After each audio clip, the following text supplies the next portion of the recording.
If you have an LLC or corporation and you've been struggling to get access to business capital in a predictable and sustainable way, I'm going to break down why that's happening in this video. But first, I want to start out with why everything that you've heard about business credit, you've been lied to. Most people, the way that they hear it, or at least when they first come upon it, is they hear of the term credit card stacking, which is just a fancy way of saying open up your web browser, apply for a bunch of business credit cards, and then in the next week or so, you should have those coming in the mail at a 0% interest. And so you at this point have 0% capital. The reason why that actually ends up breaking at scale is because there's no system that's put into place so that you can rinse and repeat the process. I actually pulled this from one of our front end products, the Business Credit Toolkit. If you want access to that, go ahead, click the link below, Business Credit Toolkit. It's literally pinned as the first comment. But this is a typical approach that we tend to see whenever we're taking on a client, whether they've tried to work with funding companies in the past, which we're absolutely not, or they've just tried shotgun methods of just trying things on their own, is you end up getting what's called a false positive, which is what you see on your screen right here. The green dot is when you first submit maybe a business credit line application, you get an approval. And then all of a sudden, the second dot that you see on your screen is a denial. The yellow dot is when you get one of those pending, hey, it's under review. We'll let you know what our final decision is here in the next 7 to 10 business days. You know exactly what I'm talking about. More often than not, one of two things happens. And if you've been here, then if you know, you know.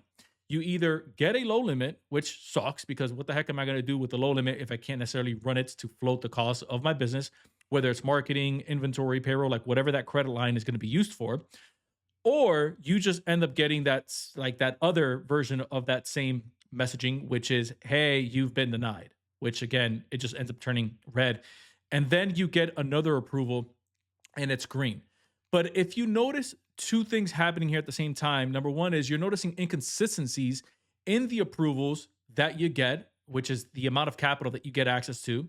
But the second thing that happens is you're actually starting to see it become less and less likely for you to get access to capital. This is why having that false positive upfront actually ends up hurting you in the long run as the business owner. So you end up hitting that first wall, which we call the danger zone. And that is like where people try to do these quick fixes, these hacks. They try to wipe off hard inquiries. They try to add a bunch of authorized users. They try to fluff up their numbers on business credit line applications, only to find out that you just run into yet another, hey, it's pending, we'll let you know. A second, hey, it's pending, we'll let you know. And then denials. And then you end up hitting that second threshold, which is what we call no man's land. And I always like, it sucks to see this whenever we are talking to a potential client and we just let them know, hey, there's nothing that can be done on your file because you've essentially gone off into the abyss. You're essentially your file is essentially in the Bermuda Triangle. And here's what that means.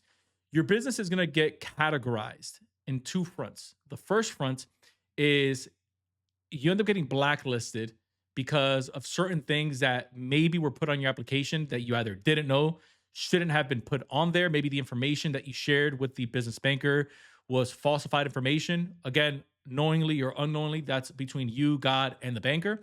Or what we most often see is that people hire these funding companies that say, hey, we're going to take everything off the plate for you.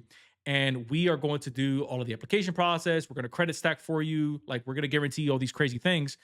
But then what ends up happening is that when you get hit with like the sea of denials, that company, when you stop working with them, regardless of the amount of funding that you got or that you didn't get, they're out of the picture. But guess who's left holding the bag of problems? Not the bag of money, the bag of problems. It's going to be you. Because now you have to try to backtrack and backtrace all of the information that were placed on behalf of your business. And so the bank starts to then shuffle around this information and it begins to categorize and bucket your business either, hey, this is a high risk file, this is a low risk file, or this is a restricted file, meaning we don't want to touch it. And by the way, this has nothing to do with whether your business is in a restricted industry or not. This goes beyond that. This goes into the land of your business not looking congruent and not being positioned in a way to the banks where they want to do repeat business with you. This is why, like I mentioned earlier, you have a false positive on the front end. You'll probably dash and raise to $100,000, $150,000 worth of business capital. Anyone can do that. It's about putting a system into place where you can essentially rinse and repeat the process without breaking the business, which is what we essentially like to model.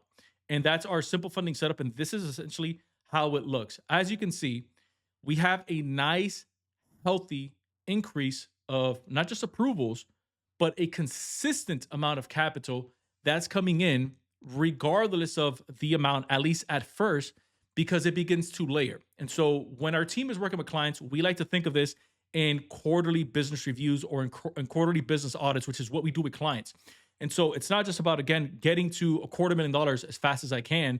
It's about, hey, if that first round is $75,000 to $150,000, how can we set this up in a way where it doesn't end up breaking the business again at scale, like we mentioned earlier, so that we can then add another 100. We can then give it another 70 bump. We can then give it another maybe 200K bump, wherever the business is. And there's no guarantees around this. It's all based around a couple of metrics. It's based around the revenue levels of the business, the type of business that maybe the person that we're working with is involved in, number of employees, the classification codes. Like, we audit the entire system and we then implement it directly into the business. So this way, like, we take out the guesswork for them. And so if you're thinking about, hey, Irv, how can I implement this in my own business? By the way, again, like I mentioned earlier, Business Credit Toolkit, both of these illustrations that you're seeing on your screen is from one of our front end products, the Business Credit Toolkit. You can check that out. That's $7. Again, if you want to see that as an insurance policy, it's $7 one time. Go ahead and check it out. But if not, I'll give you some practical steps that you can take right now. Number one is have all of your information in line.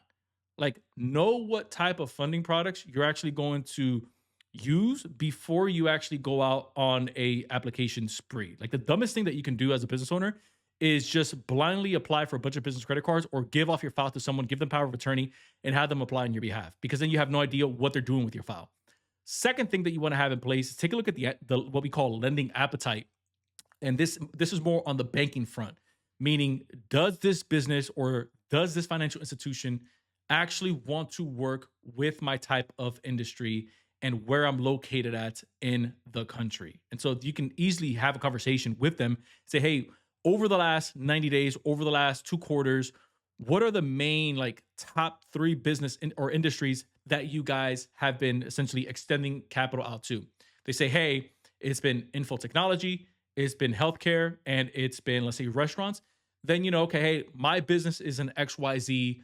Have you guys been working with this line of work in the past? And if so, what type of funding options are out there for me? Those are 2 quick fixes that you can do so that you don't have this right here, the danger zone, and your business getting bucketed in the wrong category, which is no man's land. So there you have it. If you want to learn more about how the simple funding setup works and how you can get it installed into your business, go ahead, book a call down below, insideinnercircle.com. We've linked it as the first comment, so you can go ahead and click on that.